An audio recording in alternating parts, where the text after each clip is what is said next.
Hey guys, video service information here. Working on a 2015 Chevy Cruze today with the 1.4 engine in it. The vehicle's got around 87,000 miles on it.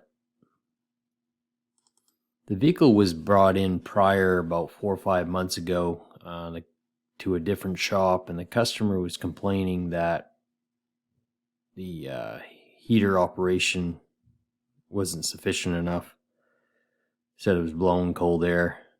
And I guess at the time the technician looked it over, they stated they didn't find any external leaks on it, no coolant leaks anywhere, and they also said the heater worked fine. So most likely this thing had an underlying coolant issue, but for some reason they didn't detect it at the time, so the customer continued to drive it for that 4 or 5 month period. Then they drove it for that time and stated the check engine light is on and now flashing.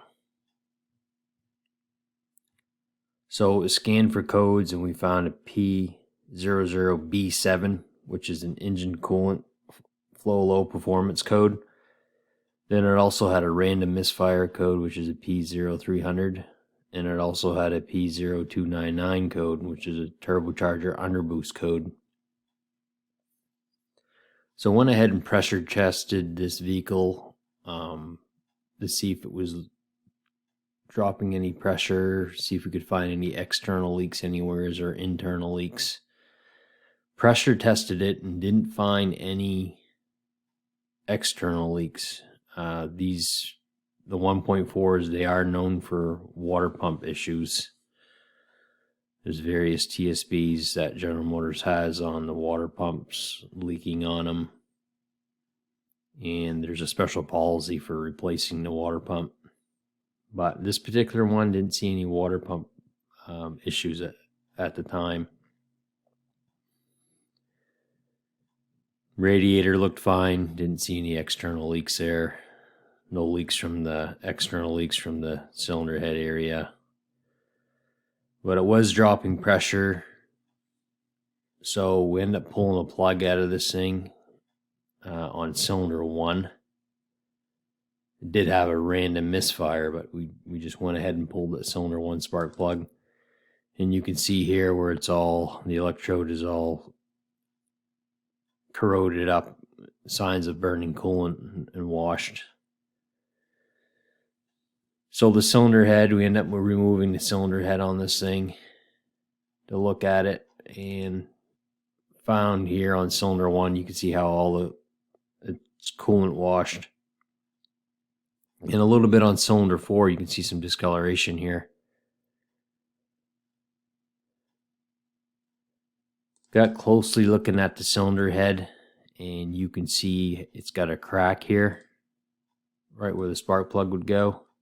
I'll zoom in here so you guys can see it. Get it circled right here. There's a crack in the cylinder head.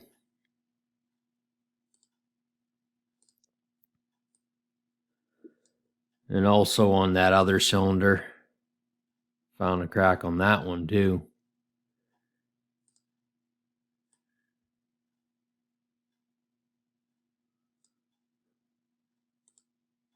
Get it circled. You guys can, sometimes it might not show up in the image, but get it circled here with this red pen. So this thing here, it obviously got really hot to crack the cylinder head like this.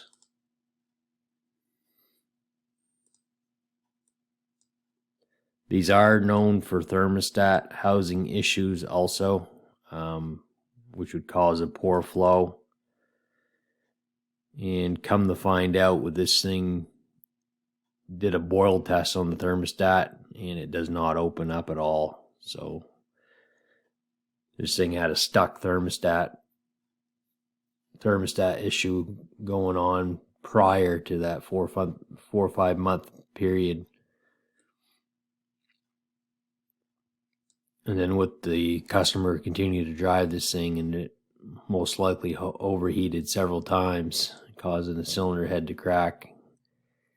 And with coolant getting down into the combustion chambers and going out the exhaust, it had that P0299 code, which is an underboost code. So we had coolant damage to the turbocharger. And you can see all this white residue here.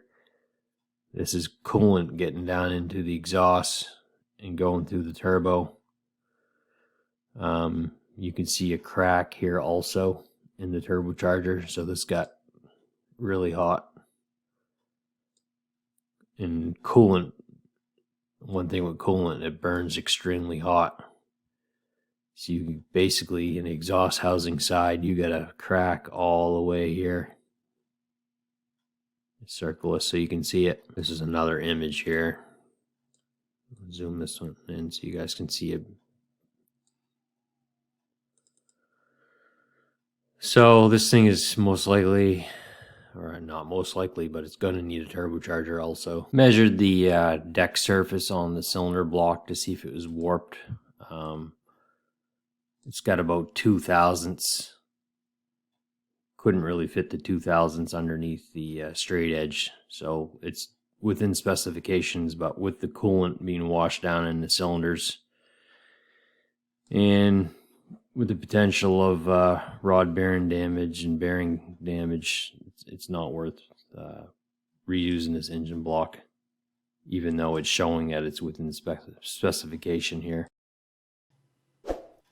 Hey guys, thanks a lot for watching, and don't forget to subscribe and hit the bell to get notified every time I put up a new video. Have a nice day.